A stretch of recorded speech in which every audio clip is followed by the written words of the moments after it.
Welcome back to KeerthiSowmi's kitchen. இன்னைக்கு வீடியோவில் ஒரு பிரேக்ஃபாஸ்ட் ரெசிபி ரவா புட்டு தான் செய்ய போகிறோம். ரொம்ப சிம்பிளாக 10 மினிட்ஸில் செஞ்சிடலாம். நல்லா சாஃப்டாக சூப்பரான டேஸ்ட்டில் இருக்கும். குயிக்காக ஒரு 3 மினிட்ஸில் செஞ்சிடலாம். வீடியோவை ஸ்கிப் பண்ணாமல் பாருங்கள். KeerthiSowmi's கிச்சனை ஃபஸ்ட் டைம் பார்க்குறீங்கன்னா சப்ஸ்கிரைப் பண்ணிவிட்டு பெல் ஐக்கானில் ஆள் கொடுத்துக்கோங்க.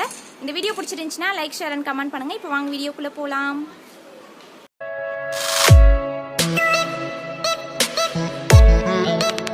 இப்போது புட்டு செய்கிறதுக்கு இந்த கப்பில் ஒரு கப் அளவுக்கு ரவை எடுத்திருக்கேன். இது நல்லா ஃபைன் சைஸ் ரவை.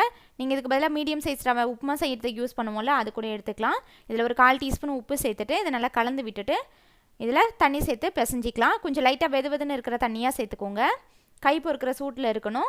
டோட்டலாக ஒரு 2-3 டேபிள் ஸ்பூன் தண்ணி தான் தெளித்து பிசைகிற மாதிரி இருக்கும். இந்த மாதிரி கையில் பிடிச்சி பார்த்தோம்னா அது நல்லா பிடிக்கிறதுக்கு வரணும்.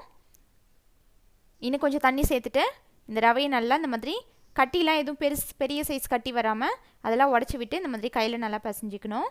இந்த மாதிரி புட்டு மாவை மிக்ஸ் பண்ணிகிட்டு இருக்கும் போதே இட்லி பாத்திரத்தில் தண்ணி வச்சுருங்க. நான் இன்றைக்கி இட்லி பாத்திரத்தில் தான் வேக வச்சு எடுக்க போகிறேன். புட்டு மேக்கர் இருந்துச்சுன்னா அதை கூட நீங்கள் யூஸ் பண்ணிக்கலாம். புட்டு மாவு பிசைஞ்சிட்டு ரொம்ப நேரம் வெளியில் வச்சோம் அப்படின்னா காஞ்சி போயிடும் மறுபடியும். அதனால் இந்த மாதிரி மிக்ஸ் பண்ண உடனே இட்லி தட்டில் போட்டுட்டு நம்ம வேக வச்சுக்கலாம். இட்லி துணியை லைட்டாக தண்ணியில் ஈரம் பண்ணிவிட்டு இட்லி தட்டு மேலே போட்டு வச்சுருக்கேன். இப்போது ரெடி பண்ண ரவா புட்டு மாவை தட்டில் ஃபுல்லாக போட்டுட்டு இட்லி பாத்திரத்தில் வச்சு வேக வச்சுக்கலாம். இது வேகிறதுக்கு ஒரு 8-10 நிமிஷம் ஆகும் மீடியம் ஃப்ளேமில்.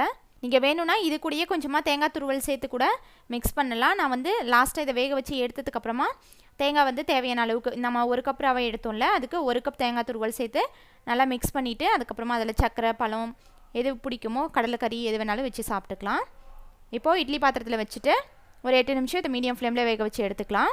வெந்ததுக்கப்புறமா இது கூட தேங்காய் துருவல் சேர்த்து மிக்ஸ் பண்ணிவிட்டு ஷேப் வரணுங்கிறதுக்காக டம்ளரில் போட்டு வச்சுருக்கேன். இது கூட நாட்டு சக்கரை, பழம் வச்சு சாப்பிட்டோன்னா ரொம்ப சூப்பராக இருக்கும். ரொம்ப சிம்பிளான பிரேக்ஃபாஸ்ட் ரெசிபி. இந்த வீடியோ பிடிச்சிருந்துச்சுன்னா லைக் பண்ணுங்கள், ஷேர் பண்ணுங்கள். KeerthiSowmi's கிச்சனை சப்ஸ்கிரைப் பண்ணுங்கள். தேங்க்ஸ் ஃபார் வாட்சிங்.